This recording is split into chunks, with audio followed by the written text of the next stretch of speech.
ED ने इनकी लगभग 28 करोड़ रुपए की संपत्ति जब्त करने के बाद भी इनके ऊपर शिकंजा कसती रही है। होटल कॉन्ट्रैक्ट कंपनी को अलॉट करने का इल्जाम लगा था, जिसकी कीमत लगभग 4700 करोड़ रुपए है। और आपको ये बात जानकर हैरानी होगी, 16 महीने के टाइम पीरियड के अंदर इन्होंने ट्रांसपोर्ट परमिट से लेकर अलग अलग इलीगल प्रोसेस में 500 करोड़ रुपए से ज्यादा पैसे कम भी बरामद हुई। इसके पूरे रेड में 800 करोड़ रुपए से ज्यादा की प्रॉपर्टी जब्त करी गई।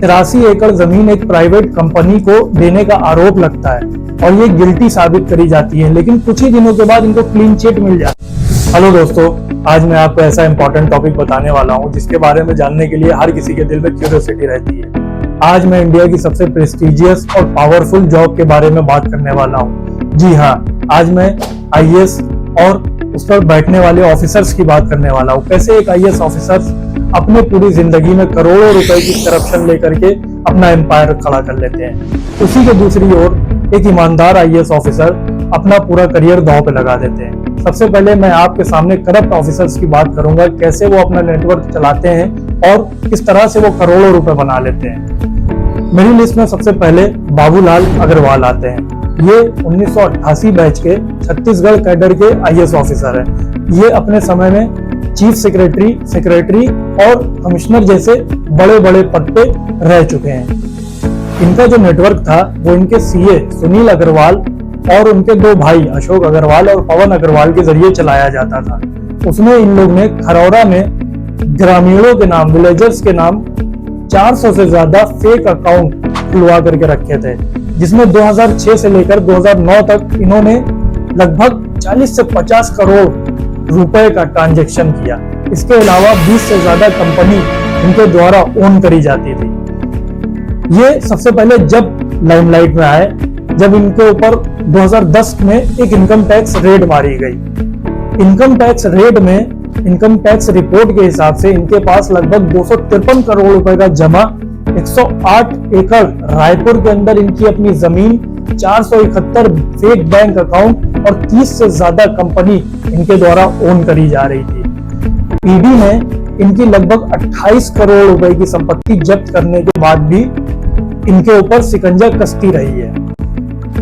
जब इतना सब होने के बाद इनके ऊपर कोई भी करप्शन का आरोप नहीं लगा, तो एंटी करप्शन ब्यूरो ने इनके खिलाफ एफआईआर कराई और सीबीआई ने इनको अरेस्ट किया और अभी ये तिहाड़ जेल की हवा खा रहे हैं। मेरी लिस्ट में दूसरे नंबर पे सबकी जानने और सबकी पसंदीदा रही आईएएस ऑफिसर पूजा सिंघल का नाम आता है, जो झारखंड की 2000 बैच की अधिकारी रही हैं। इन्होंने अपने पहले ही प्रयास में 21 साल की उम्र में आईएएस का एग्जाम निकाल दिया और लिम्का बुक ऑफ रिकॉर्ड में अपना नाम दर्ज करा लिया।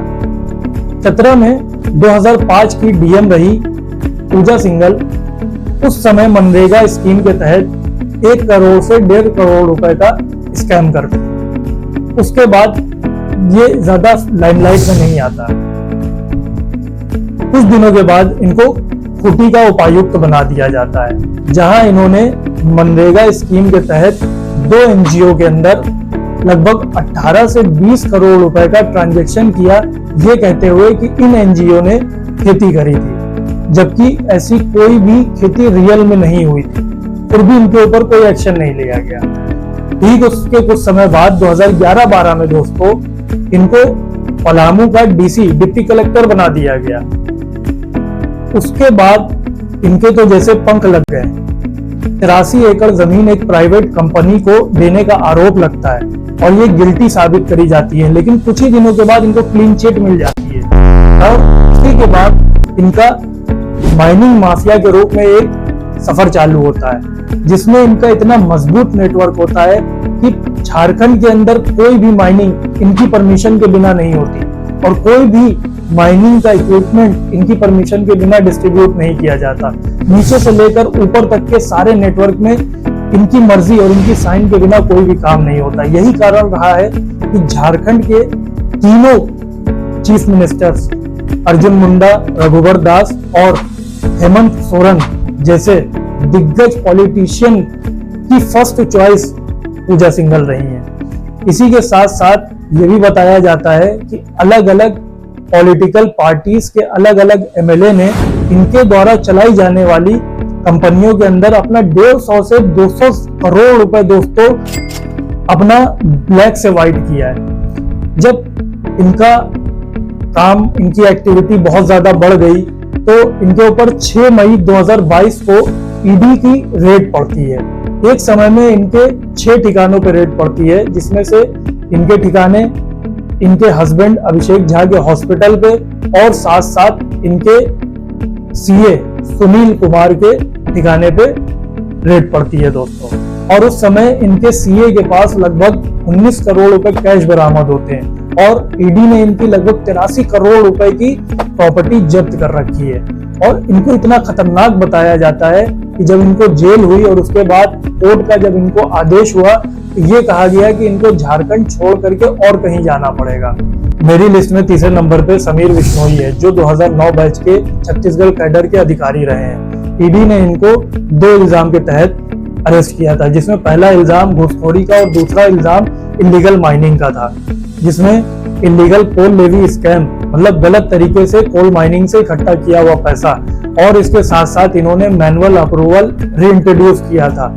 मतलब माइनिंग का जो स्टार्टिंग से लेकर एंड तक का प्रोसेस होता है, ये इन्होंने पूरा डिजाइन किया था, जिसके अंदर इन्होंने अपने जगह जगह पे लोग बिठा के रखे थे जो इलीगल तरीके से पैसा इकट्ठा करते थे।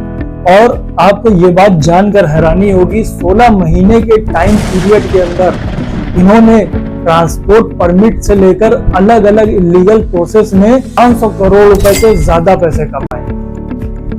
और इनके घर पे जब ईडी ने छापा मारा तो लगभग 50 लाख रुपए कैश, 4 किलो सोना और इसके साथ साथ बहुत सारे प्रीशियस मेटल निकले। चौथे नंबर पे राकेश बहादुर आते हैं, जो 1989 बैच के उत्तर प्रदेश कैडर के आईएएस ऑफिसर हैं। नोएडा डेवलपमेंट अथॉरिटी के चेयरमैन रहते हुए इनके ऊपर 14 ऐसे प्लॉट एक होटल कॉन्ट्रैक्ट कंपनी को अलॉट करने का इल्जाम लगा था, जिसकी कीमत लगभग 4700 करोड़ रुपए है और इन्होंने उसको एक कौड़ियों के भाव उनको अलॉट कर दिया था, जिसके बाद इलाहाबाद कोर्ट में एक पीआईएल दाखिल करी गई थी और इनके ऊपर केस लगा था। और 2007 में मुलायम सिंह की सरकार में रेवेन्यू डिपार्टमेंट के अंदर लगभग 4700 करोड़ रुपए का लॉस हुआ था। उसके बाद 2007 में जब दोबारा मायावती की सरकार आई तो इनके ऊपर 2 पीआईएल फिर दाखिल करी गई, परंतु सेम इल्जाम होने की वजह से इनके ऊपर कोई भी कार्रवाई नहीं हो सकी।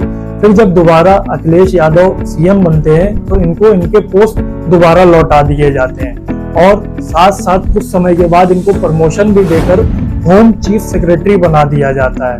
5वें नंबर पे ये मोहन आता है, जो 1988 में as a group B officer join करता है और प्रमोशन के बाद group A officer, IAS officer बना दिया जाता है और इसको आंध्र प्रदेश का कैडर अलॉट कर दिया जाता है। जब ये काकीनाडा में डिप्टी ट्रांसपोर्ट कमिश्नर के पोस्ट पे रहता है तो इसके खिलाफ बहुत सारी शिकायतें आना चालू हो जाती है।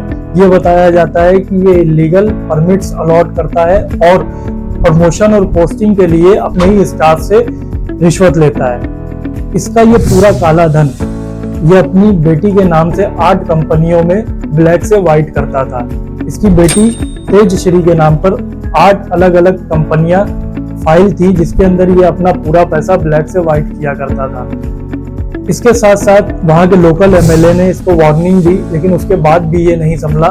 तब वहां के लोकल एमएलए ने उस टाइम के सीएम चंद्रबाबू नायडू से शिकायत कर दी और 2016 में एंटी करप्शन ब्यूरो ने इसके घर पे छापेमारी करी। इसके घर पे छापेमारी में 2 किलो सोना, 5 किलो चांदी, इसके साथ साथ 14 इसके फ्लैट हैदराबाद में, एक 5 स्टोरी बिल्डिंग हैदराबाद में, इसके साथ साथ नेल्लोर में इसकी कई एकड़ जमीन भी बरामद हुई। इसके पूरे रेड में 800 करोड़ रुपए से ज्यादा की प्रॉपर्टी जब्त करी गई। दोस्तों आप ही बताइए, एक करप्ट ऑफिसर अपनी पूरी ड्यूटी के दौरान 1000 से 2000 करोड़ रुपए तक बना लेता है नॉर्मली, और कई ऐसे ऑफिसर्स भी रहे हैं जिन्होंने 5-5 हजार करोड़ रुपए का घोटाला किया और वो इंडिया से भाग गए। इसके साथ साथ दोस्तों कुछ ऐसे ऑफिसर्स भी हैं जो अपनी ईमानदारी की वजह से जाने जाते हैं। ये वीडियो बहुत ज्यादा लॉन्ग हो जाने की वजह से मैं यहीं पे खत्म करता हूं और इसका पार्ट 2 मैं अपलोड करूंगा, जिसमें मैं आपको बताऊंगा एक अच्छे और ईमानदार आईएएस ऑफिसर के साथ क्या होता है और उनको बदले में किस तरह की पोस्टिंग्स और किस तरह का बिहेवियर मिलता है। हमारे साथ जुड़े रहें और हमारे चैनल को सब्सक्राइब करें और बेल आइकन को जरूर दबा लें।